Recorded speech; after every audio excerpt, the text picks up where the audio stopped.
नव्या खुश थी क्योंकि तय हो चुकी थी उसकी शादी, लेकिन कोई था जो चाहता था उसकी बर्बादी। ड्रिंक में नशे की दवाई मिलाकर किसी ने उसे बेहोश कराया।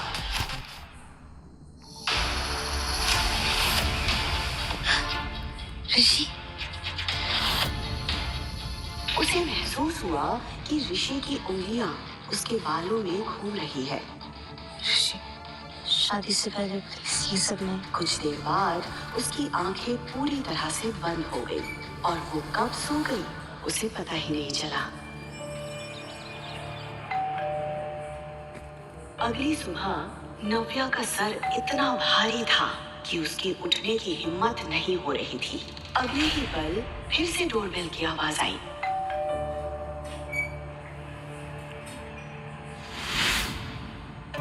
उसे याद आया कि शादी तक वो ऋषि के साथ कुछ नहीं करना चाहती थी। मैं ऋषि के साथ यहाँ? ओह गॉड! ऋषि प्लीज देखो दरवाजे पे कौन है। कुछ देर तक उसने ऋषि का इंतजार किया, पर जब वो नहीं आया तो नव्या खुद ही दरवाजा खोलने के लिए उठ गई।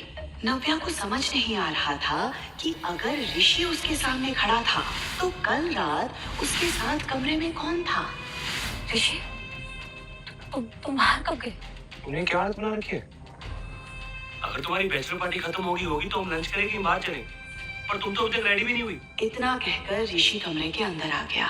ऋषि बिस्तर की हालत और उस पर पड़ी एक जेंट्स टाई देखकर समझ गया था कि कल रात क्या हुआ होगा। ऋषि मेरी बात सुनो। तुम कल रात? ऋषि जैसा तुम सोच रहे हो वैसा कुछ। Don't you dare! सब समझ आ रहा है। ये बिस्तर, ये टाई, ये वाइन का गिलास, सब समझ आ रहा है। 2 दिन में हमारी शादी है और तुम कल रात हो किसी और के साथ? नहीं ऋषि, ऋषि ऋषि मेरी बात सुनो। मैंने कुछ गलत नहीं किया ऋषि, शायद कुछ गलतफहमी हुई है। ऋषि! नव्या चिल्लाते हुए नंगे पैर ऋषि के पीछे दौड़ रही थी, लेकिन ऋषि ने उसे एक बार भी पलटकर नहीं देखा। वो सीधे अपनी गाड़ी में बैठकर वहां से निकल गया। उसने तुरंत टैक्सी किया और ऋषि के पीछे चली गई। लेकिन सिन्हा पैराडाइज में उसका स्वागत एक जोरदार थप्पड़ के साथ हुआ। शर्म! मुझे शर्म आती है कहते हुए कि तुम मेरी बेटी हो। शेखर के ठीक बगल में ऋषि खड़ा था, जिसे देखकर नव्या समझ गई थी कि उसने सब कुछ घर में बता दिया है। पापा, ये जो कुछ भी हुआ ना, इसमें मेरी कोई भी गलती नहीं है। तुम भी अपनी माँ की तरह ही निकली, शेमलेस। अरे पहले उसने शेखर को चैन से नहीं जीने दिया और अब तुमने क्या कमी रह गई थी ऋषि में जो तुम्हें किसी और के पास जाना पड़ा? अरे माँ, कम से कम आप तो बस करिए ना। पापा की तबीयत खराब हो रही है, इनका ध्यान रखिए। पापा। शिखा नव्या की सौतेली माँ थी और कनिका सौतेली बहन। कनिका, तुम तो मेरा यकीन करो, मुझे सच में कुछ भी याद नहीं है। कल का मैं ऋषि, तुम तो मुझसे प्यार करते हो ना? तुम तो मुझ पर ट्रस्ट करो प्लीज, प्लीज। ट्रस्ट? ये शब्द तुम्हारे मुंह से अच्छा नहीं लग रहा। जिस लड़की से मैंने प्यार किया था वो तो रात को किसी और की हो गई थी। नहीं ऋषि, प्लीज ट्रस्ट मी। अब तुम्हें जो ठीक लगता था तुमने किया, अब मैं वो करूंगा जो मुझे ठीक लगता है। नव्या के साथ बाकी घरवाले भी ऋषि शेखावत का इशारा समझ गए थे। ऋषि ने तुरंत अपनी उंगली से एंगेजमेंट रिंग उतारी और वहीं सबके सामने जमीन पर फेंक दी। ये रिश्ता मैं अभी के अभी खत्म करता हूँ। I am breaking up with you. आज के बाद अपनी ये मनुष्य शक्ल मुझे मत दिखाना। ऋषि, ऋषि नहीं, ऋषि खबरदार जो उसे रोकने की कोशिश भी की तो अब उसे जो कुछ कहूंगा ना मैं कहूंगा, और तुमने जो किया है ना उससे हम सबकी जिंदगी बर्बाद हो गई है। ऋषि, ऋषि बेटा सुनो। प्लीज मेरा यकीन करो, मुझे कुछ ध्यान नहीं आ रहा। मैं सच में, मुझे लगा कि मैं ऋषि के साथ थी। प्लीज प्लीज मेरा यकीन करो प्लीज।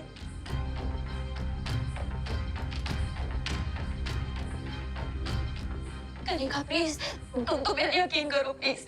मैं बहुत प्यार करती हूँ ऋषि से, मैंने कुछ भी नहीं किया। प्लीज तुम पापा से बात करो, पापा तुम्हारी बात मानेंगे। प्लीज तुम बात करोगी ना पापा से? अभी कुछ बोलो ना कनिका। दीदी,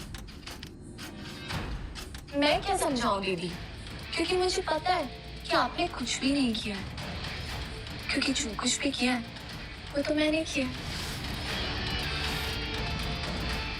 कल रात में जिस कमरे में तुम थी उस कमरे में ऋषि नहीं, कोई और था। हाँ, लेकिन ये मत पूछना कौन था, क्योंकि ये तो मुझे भी नहीं पता।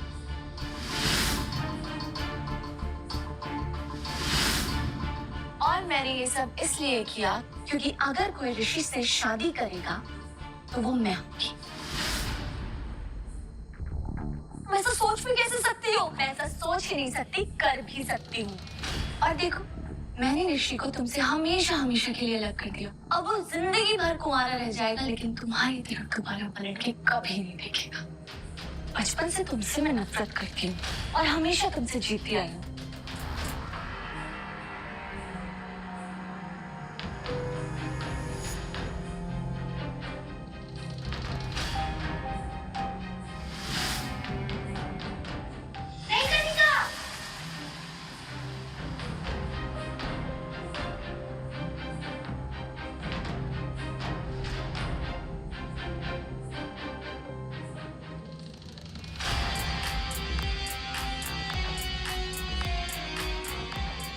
लेकिन इस बार जब ऋषि ने तुम्हें प्रपोज किया तो मुझे ऐसा लगा कि इस बार मैं हार जाऊंगी।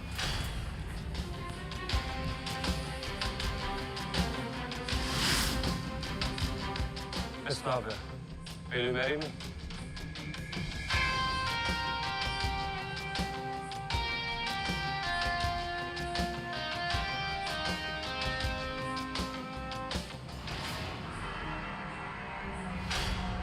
लेकिन देखो, मैं फिर से जीत गई। क्यों करेगा? क्यों किया तुमने ऐसे? क्यों किया? क्यों किया तुमने ऐसे? तुम्हारी हिम्मत कैसे हुई मेरी बेटी को छूने की? पापा, ये सब कुछ कनिका ने किया है। कनिका ने मुझे फंसाया। चुप! अबे ऐसा तो नहीं।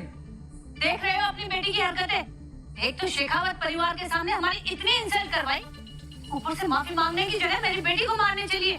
निकल जाओ अभी के लिए इस घर से। सीधा परिवार से तुम्हारा कोई रिश्ता नहीं। पापा, और मेरी सिर्फ एक ही बेटी है, कनिका। शिखा, मुझे कुछ पैसे दे देना।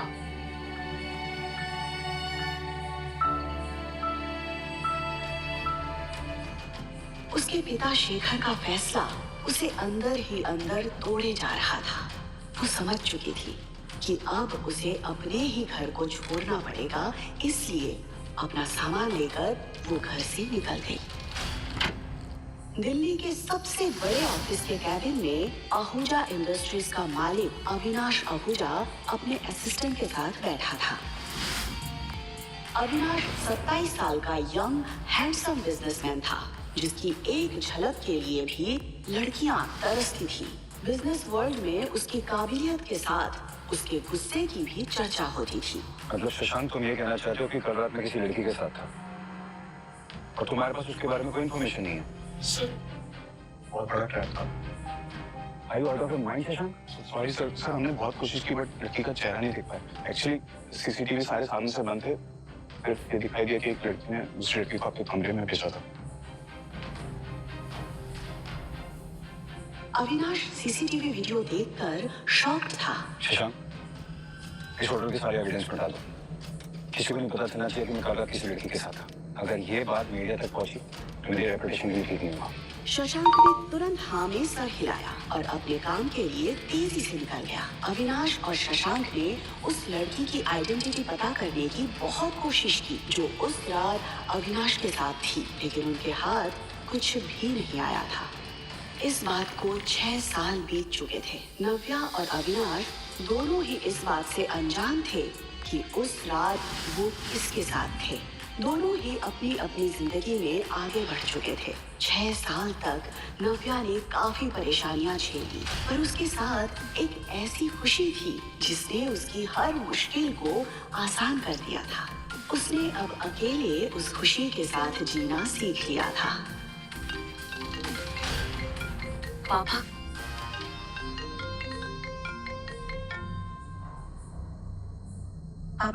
नव्या, तुम्हें चंडीगढ़ आना है। प्लीज जल्द से जल्द टिकट कराओ। पापा, मुझे सच में बुला रही है? हाँ बेटा, पापा सच में मुझे घर बुला रहे हैं? Oh God!